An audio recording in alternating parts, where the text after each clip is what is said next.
Hello, everybody, and welcome back to Huffoto Presents, the podcast. My name is Brian Huff, and today I am joined by a special guest, Mr. Brian Jackson. Good morning, Brian. Hey, good morning, Brian. It's good to be here with you. Great to have you, and two Brians today. Yeah. So, Mr. Jackson, tell us a little bit about yourself. You have a background in education, if I'm correct. Yeah, that's correct. I've been an educator all my life. I first worked at with a company that had a federal grant that was administered through Jackson State, and it was at McNary Central, and I worked as a job specialist. It was called Jobs for Tennessee Graduates. And I did that for a year there, and the grant changed hands, and it evolved into something different. But in that space of time, I wound up going to Adamsville as a science teacher. Okay. And I did that for 9 years. I taught junior high and high school science courses. And then I was the assistant principal there for 1 year and the principal there for 11 years. And I've been in the current role as the assistant director of schools here in McNary County for, this is 16, I think it's the 16th year for that. In all of that, did you ever know? Well, something I feel like I know now is that you're an artist. Well, I don't know. I never thought about being an artist, but I've had an interest in I guess in acting or in creating and that sort of thing for a long time. But yeah. I never thought about artists. Well, let me explain to everybody out there. The reason why I call him an artist, folks, is the reason why I'm here today is Mr. Jackson has a business here in McNary County called Derailed Haunted House. Yeah. All right. So Derailed is a piece of artwork. I've been through it. I've seen it with the lights on. And it is a piece of artwork. And I am amazed. To me, each room that I imagine, sadly, most people don't see because they're squeezing their eyes shut as they run through being scared out of their minds. There's so much work and dedication that I was able to see and realize what just a really cool place this was. Yeah, and it's interesting you said that, Brian, because you try to put a lot of detail in a scene and in the attraction, and it was neat with you going through there because you did take time and you did notice, and you called out something in a scene, and I'm like, I appreciate you doing that because most people are only in here for a few seconds and they never notice those details that are there. And so, but you do that because your guests, even though they may not be spending a lot of time in there, they may not be focusing on that detail.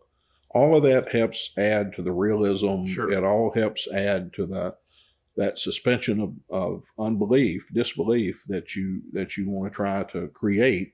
And your mind, even though you may not be consciously processing it, your mind's picking up those details and it's helping to put that all together. So I think that's why you got to really be careful about giving to that attention to detail.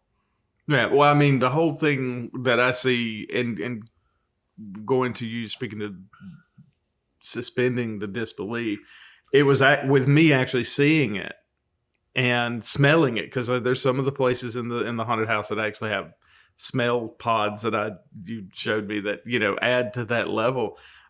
And then, of course, while we were there was a soundtrack playing that was bees, which to me sounded like flies. Yeah. And I didn't notice it till we were in the kitchen. It just this buzzing sound. And so even with me seeing it and knowing this is developed. This is on purpose.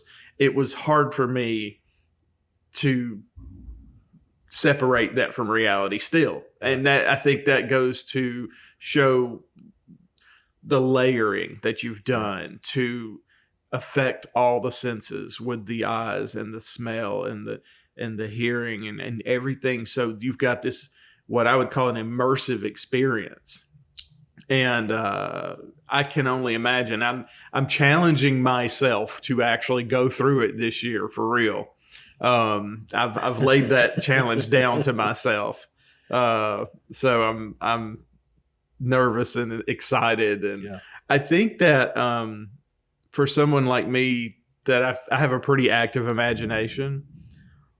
Even though you're going into this as it's an attraction. This is it's a safe space. I'm stuttering because it's actually made me nervous talking about it. And I know that it's not real. Yeah. But my brain's going, but maybe. Yeah. Yeah. So how long has Derailed been? We just completed our 10th season. Wow. The show has grown since it first opened. We added the second attraction a few years ago, and that has that's been a really good addition for us, and lots of people have enjoyed the having. It seems to have evolved because I got to it has. see kind of the behind the scenes, and it seems like it's definitely evolved over the 10 years. Yeah. Do you see it? I'm sure you see it evolving more as you get to more of these. I've just become aware myself of these shows like that really big one that I forget the name of. Transworld show in St. Louis. Yeah. It's fascinating. The YouTube videos of these things are incredible. Yeah. And I think that there's something to be said. Now, did you guys make some kind of list when you first? It seems like to me there was a magazine publication that had you guys on a list when y'all first started up years ago. Yeah, we have been recognized a couple of places. Forbes magazine recognized us a few years ago for the innovative lighting that we incorporated in the haunt. Wow. We used Gatham products for our lighting, and they're a specialist in lighting. You'll see some of their work in some of the major theme parks, and particularly we had incorporated a device that was triggerable by a handheld flashlight. Oh wow. And as you went through different parts, different zones of the walkthrough, it would trigger the lighting to change in the different places that you were at. So that brought us that recognition. Wow. And then we were also recognized by Houses at Oktobermilk 2 as one of the scariest places in America. Oh, wow. Yeah. So now I'm really regretting challenging myself. Yeah. Have you ever, has like the horror genre or the scary genres as a kid, was this something that you were always just sort of fascinated with? I grew up with scary movies myself, and I was always fascinated with how they were made, the behind the scenes stuff from an early age. Was that something that you? Very much so. Okay. I think back about growing up and always liked, if we went to the fair, my cousin, she would take me on even as a little kid, on the little train ride, and you went through the dark tunnel and all those figures in there. And so I think it's been something that's intrigued me and fascinated me throughout the years. And when I was in high school, I would have Halloween parties, and they would be complete with a haunted house. Oh wow! And so I enjoyed doing that then. And then I was involved in scouting, and for fundraisers, we did a haunted house, and every year, and so continued that on through when I was in college. I guess one thing that I would say was an inspiration. Mm-hmm. And in the 70s, the JCs took on a project nationwide of doing haunted houses, Okay. and for fundraising purposes. And the JCs, I remember one in particular. It was down on the property that's behind where Walmart is now. Okay. They had a haunted house down there, and I still remember as a young child going through that haunt. Wow. And being impressed by the scenes that were there, and so that was part of the inspiration too. Okay. And I know you and I spoke earlier a few days ago, and I mentioned that one of the only few haunts I'd ever been through was Haunted Hollow. Yeah. And that was back in the 90s, folks. That was back when everybody now wants to be like, oh no, this actor touched me. No. Back in the 90s, you could get away with murder. It was insane.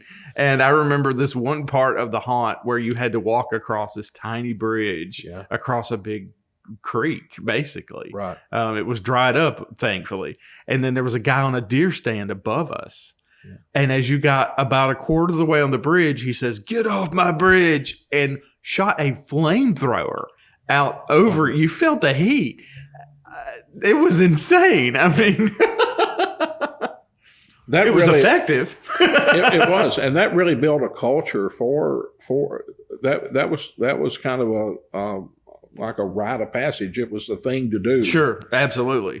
You stood in line for 3 or 4 hours. Yeah. You're in the woods.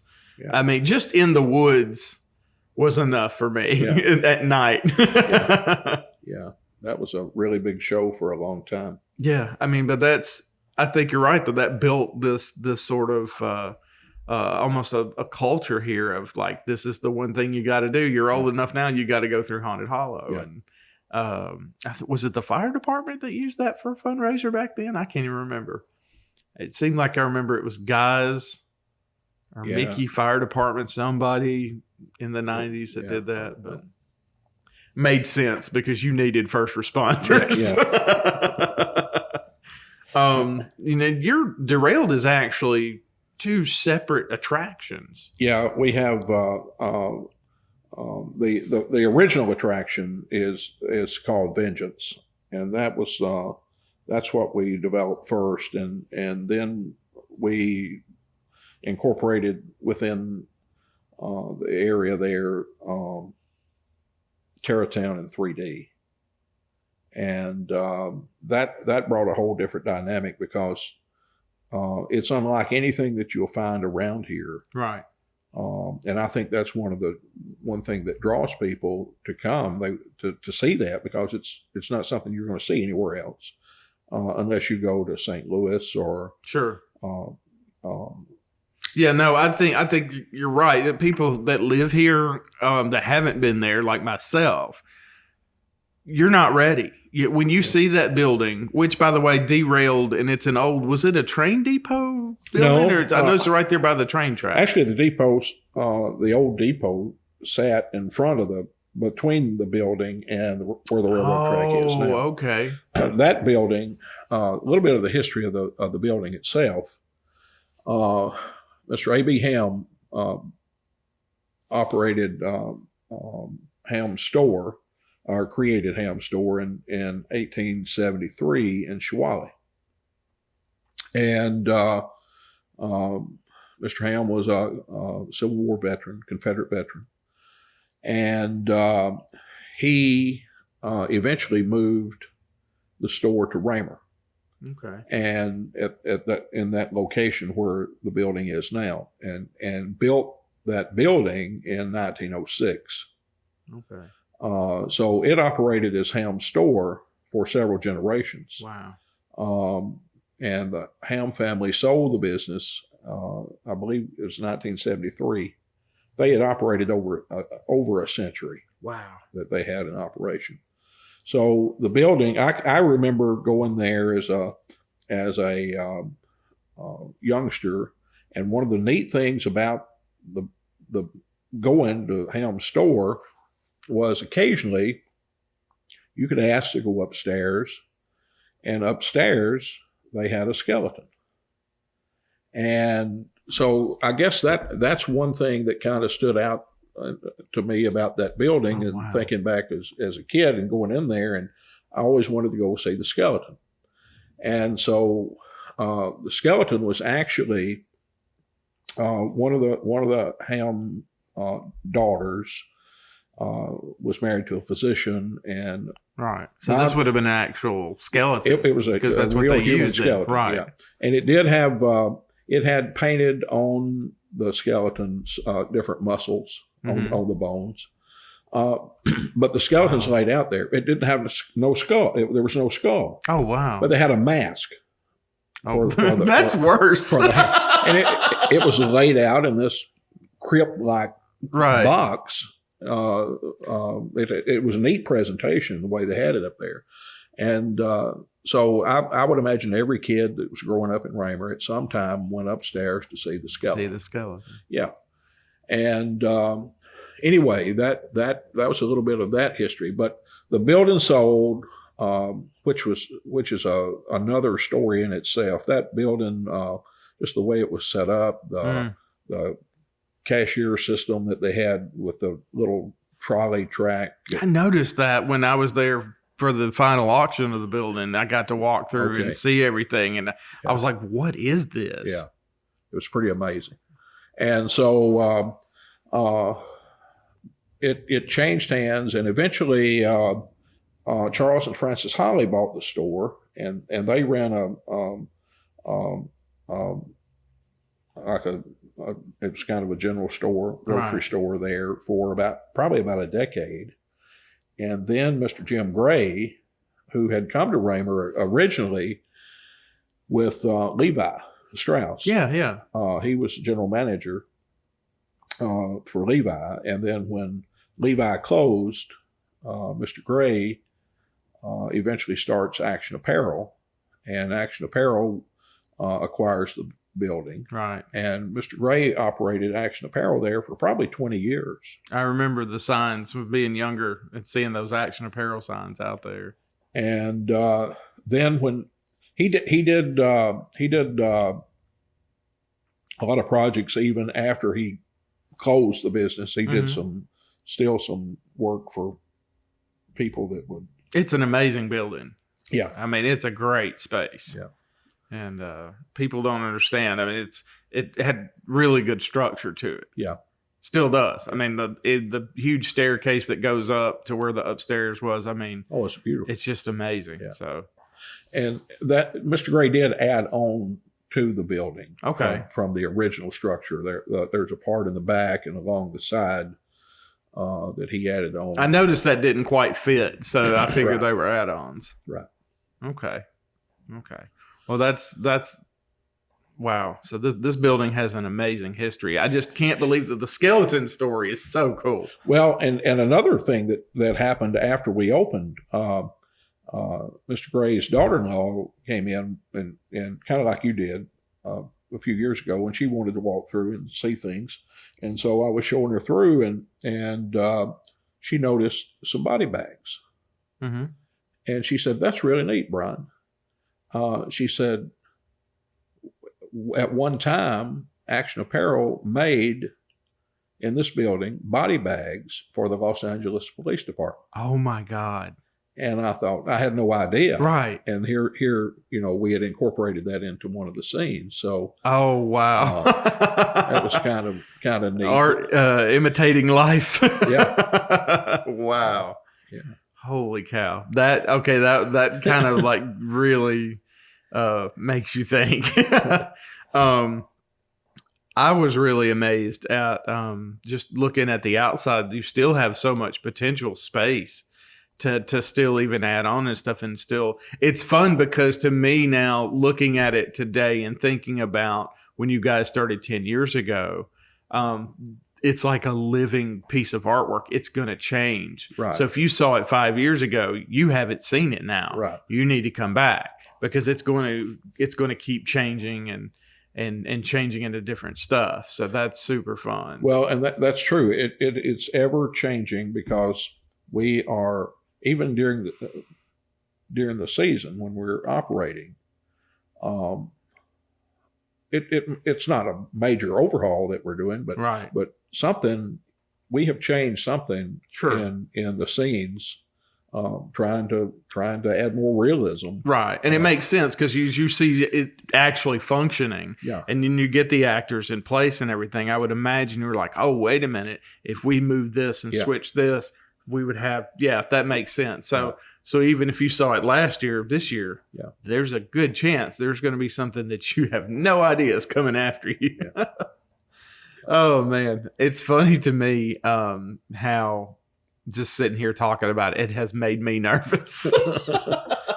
It's nice to know that you've got something, though, that can play on your imagination. That's fun to me. And I will never forget. I think I've always been fascinated with not just necessarily horror, but I think, of course, you see these videos now on YouTube and all these little videos of people just popping out from behind corners and scaring people in video. It's hilarious. But I think there's something there to be said for facing fears. And in a way, it's kind of, I don't want to say therapy, but I'm going to say therapy.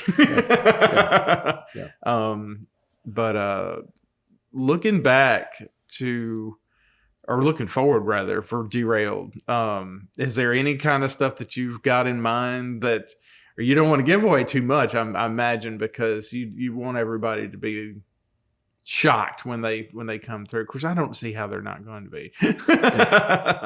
We do have some ideas in mind moving forward. I don't know at this point, right? How and when that's going to develop, but we do have some things. Is it mainly like? Do you guys use? I guess you use a lot of pneumatics. We do use several. Have several pneumatics in the attraction, but and they're powerful. They're good, right? But you can't replace the importance of an actor. No, right. And that's something. How do you find your actors? Do you guys have auditions? Like, how does that work? Yeah, we. For people out there interested, there may be scare actors listening to this that are like, "Hey, I want to check this out." Right. Do you guys have a place on your website or anything like that where they can? We generally put out a call. In the fall. It's usually in August. We really began to ramp up our trying to attract actresses into the show. Fortunately for us, a lot of our actors return.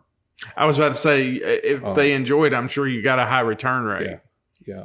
So it's not always that we're in need, but it's good to have a base that you can draw from and right. I think that's one of the things that is critical to any small business that's going to be successful, especially one like this one, is having that team that returns, and you've got these people that you know that you can trust to work with. I mean, that's huge. Yeah. So that's really good. And the thing is about McNairy County, and I've said this forever, there's obviously something in the water here because you have this strange, unlimited pool of creativity in this county. Arts in McNairy every year proves it with the plays they produce every year over and over. Yeah. And every time you go, you're like, oh, it'll never be better than this one. And then it is. And you're like, how do they keep just moving the bar?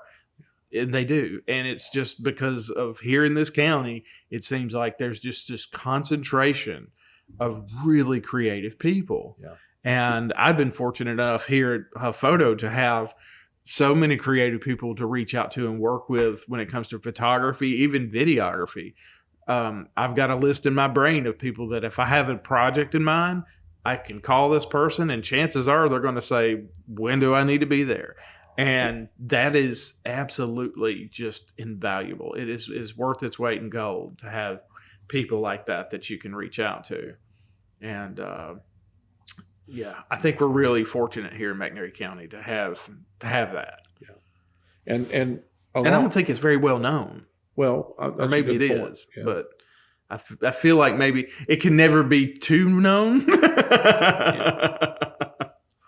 You know, but yeah, there's every time I think of people like, Jonathan McDaniel, right? Great example. Produces plays, directs plays, acts and plays, painter. Of course, his daughter Trinity comes here all the time, helps me with photo projects, and now she's got a small business making.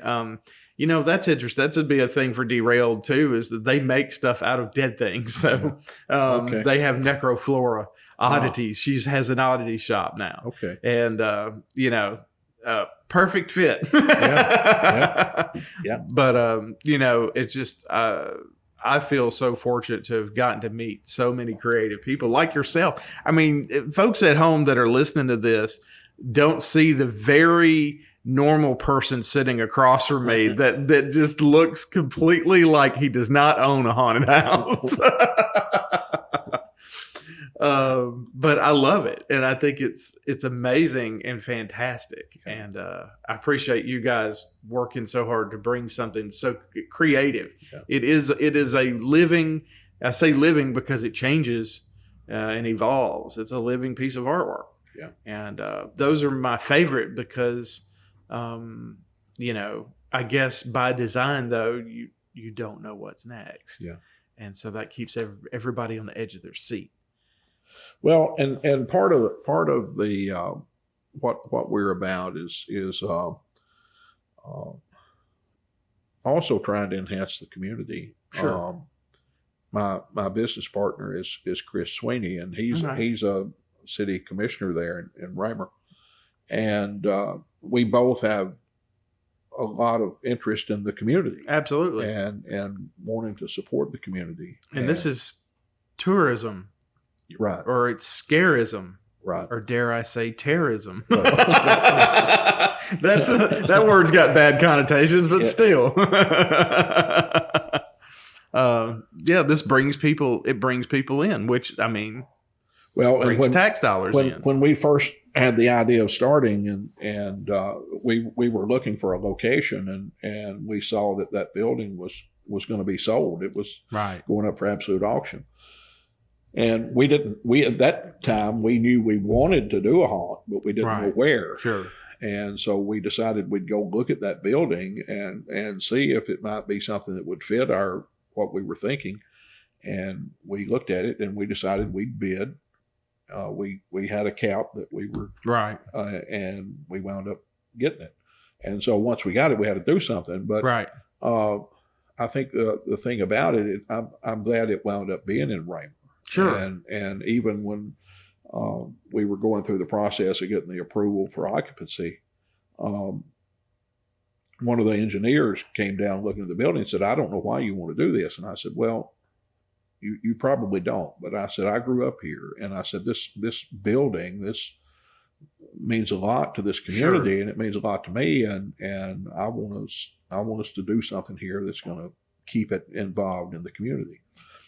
And we went to the city. Chris was not a commissioner at this time, but when we first opened, but we went to the city and told them what we were intended to do, and said, I think the biggest problem that we're going to have is probably parking. Parking, yep. And number one. And they said that would be a good problem to have in Raymer. Yeah. Going back to the tourism aspect. Absolutely. So, they were looking for something that was going to help draw people there too. Sure. And it took what you had, and that's vision. And I don't think people appreciate vision enough. You have to have someone that can see what does not exist. Yeah. And you saw it. You and your partner saw it. You knew it. And even when no one else did, you saw it and you knew it. And you brought it into fruition. You brought it to life. And now I'm sure the city of Raymer absolutely loves it, because parking is your number one problem, I bet. Yeah. Right.